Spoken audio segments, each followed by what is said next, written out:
The Battle of Leyte Gulf, Day 2, 11 p.m. The Japanese Southern Force enters Surigao Strait. 6.5 hours later. What's going on here? Oh, sir, I'm arrested. Oh. Oh. So around the time I was doing my Battle Off Samar video, I had a patron join my highest tier who requested doing this video about the sister battle to that one, the Battle of Surigao Strait.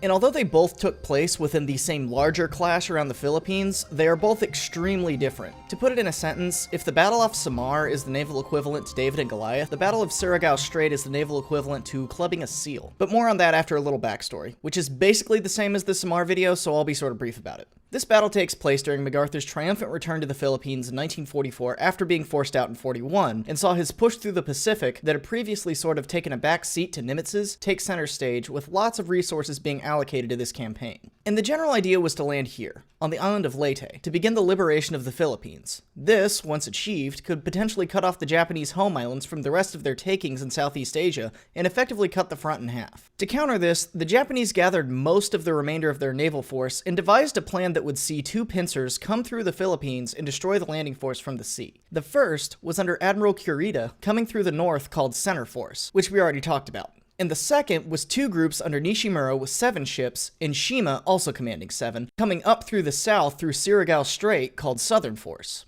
In the north, helping out Kurita was a third fleet consisting of the last Japanese carriers that successfully baited away the majority of the American force, including all the large battleships, making the Battle off Samar a very hard-fought win for the Americans. Nishimura, however, did not have this luxury, frankly because the Japanese Navy was too small at this point, and walked fully into one of the best naval traps ever made. The Americans knew that if the Japanese were going to approach the landing island from the direction that Nishimura eventually did, he would have to go through Surigao Strait. In preparation, they set various layers of ships to defend the strait, starting at the far end with PT boats that would serve as an early warning system and fire torpedoes. After that would be destroyers, who would engage with torpedoes and 5-inch guns, and behind them, at the mouth of the strait, were the cruisers and 6 battleships. Now, I have seen, for the sake of dramatization, the 6 battleships referred to like this. Ahead of the Japanese ships is the last line of American defense before Leyte Gulf.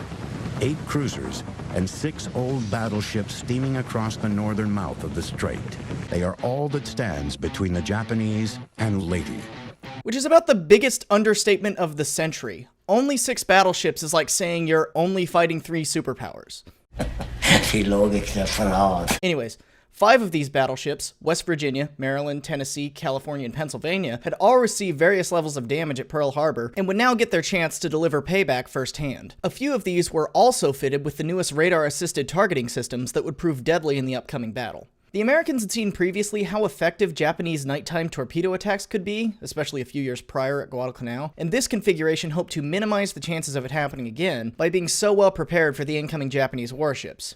Nishimura, on the other hand, seems to not have any idea what he was running into and was not communicating with the ships behind him under Shima due to strict radio silence, and had no idea what was going on with Kurita. In the middle of the night on October 25th, Nishimura entered the strait, where American PT boats fired several torpedoes at him, none of which hit their mark. Undaunted, he steamed forward and ran into the destroyer line, where things very quickly began not going his way. His ships began taking hits from torpedoes, with, please forgive me for pronunciation, Yamagumo and Fuso being sunk after exploding due to fires, and heavy damage being taken by that one, that would later sink, and Asugumo. Still not phased though, Nishimura plunged ahead towards the rows of battleships with his remaining 3 healthy ships, Yamashiro, Shigure, and Mogami, hoping to break through the American line. Once in range, the battleship zeroed in on him and began firing salvo after salvo at his ships for about 15 minutes at incredible rates. We're talking several thousand shells of all calibers in the span of 15 minutes, and only stopped because some destroyers were reporting friendly fire. Yamashiro, having been hit by, according to many estimates, hundreds of shells at this point, attempted to turn around and flee, but sank from its wounds a few minutes later, taking Nishimura with it. Mogami attempted to run, but sustained a lot of damage as well, including its bridge being destroyed, and was all but sunk at this point. It would later follow Shima out at the end of this battle, but was later scuttled. The only ship to really survive was Shigure, and this is not the only time Shigure narrowly escaped something like this. It had a sort of reputation for being a kind of lucky ship and had a few close calls previously. It is around this time that Shima's force came up behind Nishimura, and due to the radio silence, he had no idea what was going on. The very last transmission he had gotten was when Nishimura ran into the PT boats, and a lot had happened since then. I've also heard that Nishimura and Shima did not particularly get along, and this may have also had something to do with Nishimura's lack of warning. The Japanese military, everyone, undercutting each other all the way to war's end. Shima arrives on scene, seeing the one remaining ship from Nishimura's force, and burnt out and sinking hulks of the rest.